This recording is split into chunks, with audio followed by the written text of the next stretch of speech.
Okay, so we started talking about slope in the past as this change in rise over run. Okay, rise over run, the rise being our vertical change, so how much it's changing up and down. The run, I'll highlight in green, being the horizontal change, which is left or right. So if you need a little refresher, vertical change here is up or down, horizontal change is right and left. Okay, obviously slope, talking about the steepness of the overall line. When we look at this first one, and really through these first couple examples, I break it down for you and make it very simple. We're just moving from these 2 points right here. So the first one, we're getting from A to B. Okay, we look at this line, obviously we see it moving from left to right, it's going up. So this line would be considered increasing. This line would also be positive. When we look at the slope, it's going to be positive. So from A to B, what I do, and this makes things easy for me, let me move in a little bit closer here. When I look at A and B, what I'm going to do every time is I'm going to draw this slope triangle. Okay. Keep in mind your slope triangles always form a 90-degree angle where the two lines meet. Okay. It's going to help us count because to get from A to B, it says you move blank units up. Well, we can count here. It's 1, 2 units up. Oftentimes students will confuse, they'll want to count the actual lines, but when we're counting the slope, we want to count the distance that we move up. From A to B, once again, we're going to count how much we moved to the right, or our run, horizontal change. We moved 1, 2, 3 units here, 3 units to the right. So our slope, we just write as our rise, vertical change, over our run, horizontal change. Our slope is going to be 2/3. When we say it as 2/3, the fraction. Let's slide down. In this example, we're moving from B to C. I'm going to draw the same slope triangle. Obviously not the same as the one before, but just another triangle showing us the relation between the vertical change and the horizontal change. When we count how many units we moved up to get from B to C, we moved 1, 2, 3, 4 units up, and 1, 2, 3, 4, 5, 6 units to the right. We can write our slope as 4/6. Now, if you have any familiarity with reducing fractions, the relationship that you're going to see between the two slopes is the slope is the same. And this is what I mean by that. 2/3 is reduced. You can't divide anything from the numerator and denominator to get any new fraction. However, there is a number that we can divide both 4 and 6 by, and that's 2. If we divide the numerator by 2, 4 divided by 2, we're going to get 2. If we divide 6 divided by 2, we're going to get 3. What you'll notice here is that when we reduce this fraction, we're going to get the same slope in both the points. What this is showing us is that this one line here, this one line has the same slope, no matter what points you pick to count. It's always going to be the same. Let's move down and do some more examples. Excuse me. This next one asks us to get from L to M. So once again, I'm going to draw the triangle here from L to M. Okay. Keep in mind, we're still counting if we move up Still telling me if we move down, still telling me left to right. In order to get from L to M, we moved 1, 2, 3, 4, 5, 6 units up, and 1, 2 units to the right. Our slope here is going to be 6 over 2. To move from J to K, you move, I'm going to once again draw the slope triangle here, you move 1, 2, 3 units up, and 1 unit to the right. Our slope here is going to be 3 over 1. Now let's do a little work reducing these fractions here. When we look at 6 over 2, what we should see is we should see that we can divide both 6 by 2 and 2 by 2. 6 divided by 2 is going to give us 3.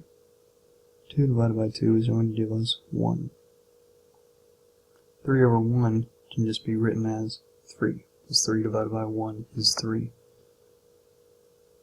You'll notice it's already 3 over 1 here, which we can also just write as 3, which, once again, our slopes are the same. So what relationship do you see between the two slopes? The slopes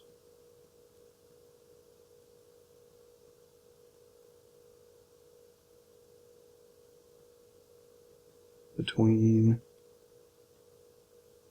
all points are the same.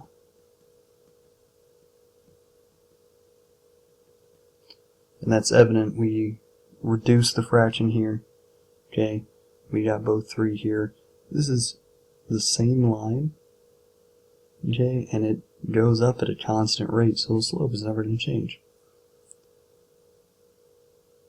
At this point, you've probably done enough examples in the video. You can probably start to pause and go through some on your own and then go back and watch to check your work. But if you want to keep following along, feel free. This is the first example that we see where if we start on the left and move to the right, then our line is actually sloping down. So if we had to classify this graph, this line, we could say that number 1 is a decreasing. Number 2, the slope is going to be negative.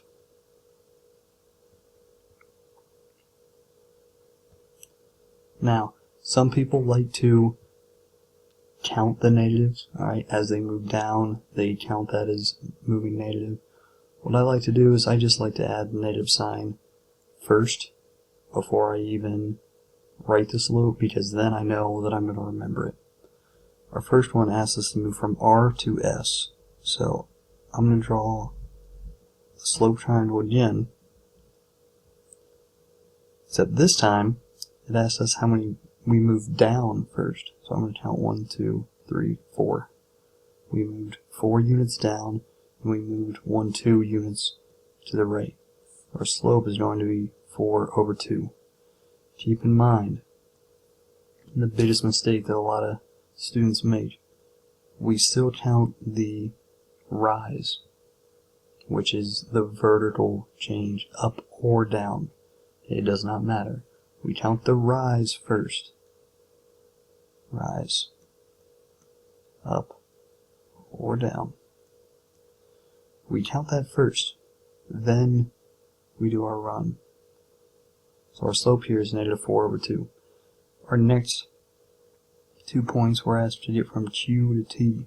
So I'm going to draw my slope. I'll do it a little bit long. I'm going to draw my slope triangle here. Keep in mind, we're counting our rise first. How many we moved up or down? 1, 2, 3, 4, 5, 6, 7, 8. And then how many units we moved to the right? 1, 2, 3, 4. So our slope is negative 8, 4. I identified that in the very beginning. We knew it was decreasing, we knew it was going to be negative, so I can put that negative out in front. When we do some reducing, we'll see if we get the same slope.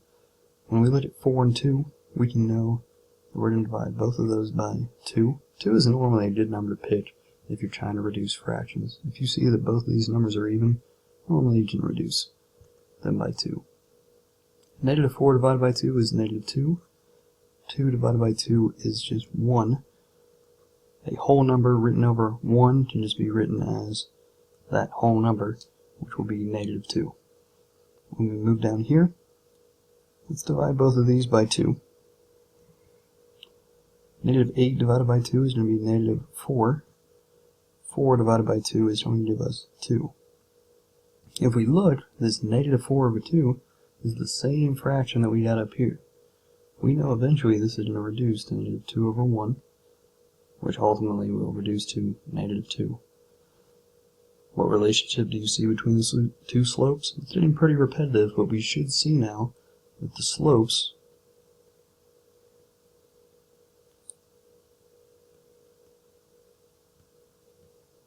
between all points are the same.